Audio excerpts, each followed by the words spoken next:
Fala pessoal, vamos mergulhar hoje num dos maiores paradoxos da Bolsa de Valores. Como é que pode uma empresa divulgar lucros gigantescos e ao mesmo tempo estar, na verdade, destruindo o valor de quem investe nela? Parece que não faz sentido, né? Mas a gente vai ver que isso acontece muito mais do que se imagina.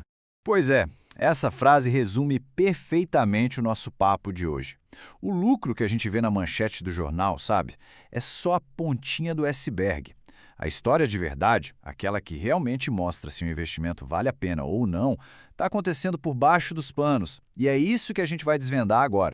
Então, vamos começar pelo começo. A primeira e maior armadilha de todas, a armadilha do lucro. O maior perigo para qualquer pessoa que investe é acabar confundindo o resultado contábil, aquele número bonito que a empresa solta todo trimestre, com o que realmente importa, a criação de valor de verdade. E aqui a gente vê bem essa diferença. De um lado você tem as métricas que todo mundo fala. Lucro, EBITDA, receita, é o que está na superfície.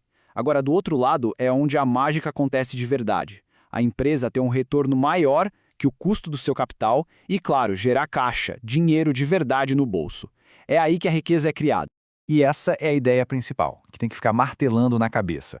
Uma empresa pode até aumentar a receita, pode aumentar o lucro, mas se para fazer isso ela gastou mais do que devia, na prática ela está queimando dinheiro. Crescimento só é bom quando é um crescimento que dá lucro de verdade. Beleza? Então vamos ao nosso primeiro destruidor oculto de valor. A forma como a gestão de uma empresa decide usar o dinheiro que tem em caixa, ou seja, como ela aloca o capital, essa é talvez a decisão mais importante de todas para o futuro de quem é acionista. Olha só como a engrenagem da destruição funciona. Tudo começa com a empresa decidindo reinvestir em projetos que não dão um bom retorno, ou pior, comprando outras empresas por preços absurdos, prometendo sinergias que nunca aparecem. O resultado? A empresa torra o caixa e, lá na ponta, o valor da ação derrete. E isso já puxa o gancho direto para o nosso segundo destruidor, a mania de ignorar o custo do crescimento. Não adianta só olhar o quanto a empresa está rendendo. A gente precisa comparar esse rendimento com o custo que ela teve para conseguir aquilo.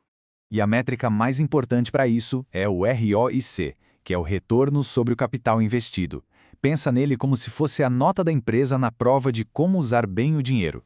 Ele mostra o quão eficiente a gestão é em transformar cada real investido, seja dos sócios ou de dívida, em lucro.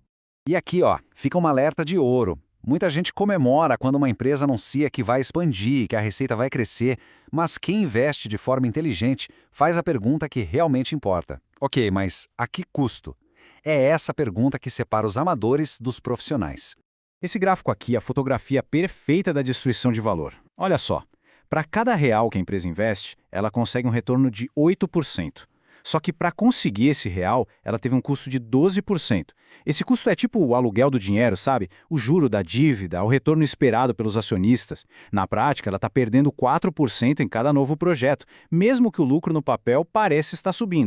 Agora vamos para o nosso terceiro e último destruidor. Esse é mais sutil, mais escondido, mas tão perigoso quanto os outros. Os incentivos da diretoria.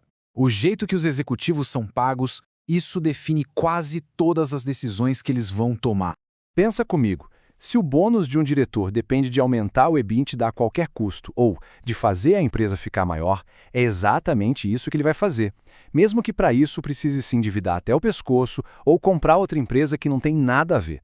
O foco dele muda, deixa de ser o valor de longo prazo para ser a meta de curto prazo. E o problema é que essa conta, uma hora ela chega. Geralmente numa crise ou quando o mercado finalmente para e reavalia a empresa, aí a verdade aparece. E adivinha quem paga o pato? É quem investiu pensando no longo prazo. Ok, a gente já viu os problemas, mas calma, nem tudo está perdido. Agora, como se proteger disso tudo?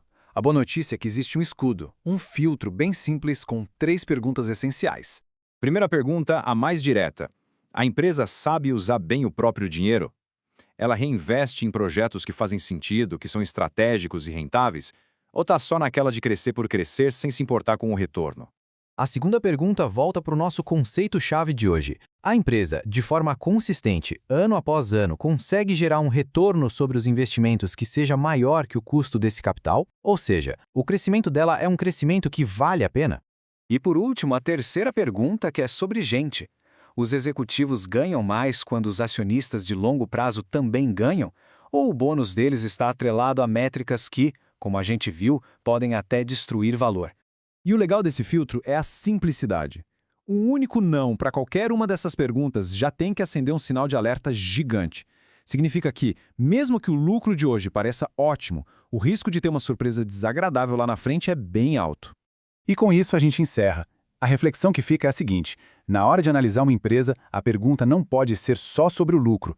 Tem que ser sobre como esse lucro foi feito e, principalmente, a que custo. Entender essa dinâmica é o que separa um bom investimento de uma cilada. Se essa análise te ajudou a enxergar as coisas de um jeito diferente, não esquece de deixar um like e se inscrever no canal para a gente continuar essas investigações. E claro, deixa aí nos comentários o que você pensa sobre tudo isso.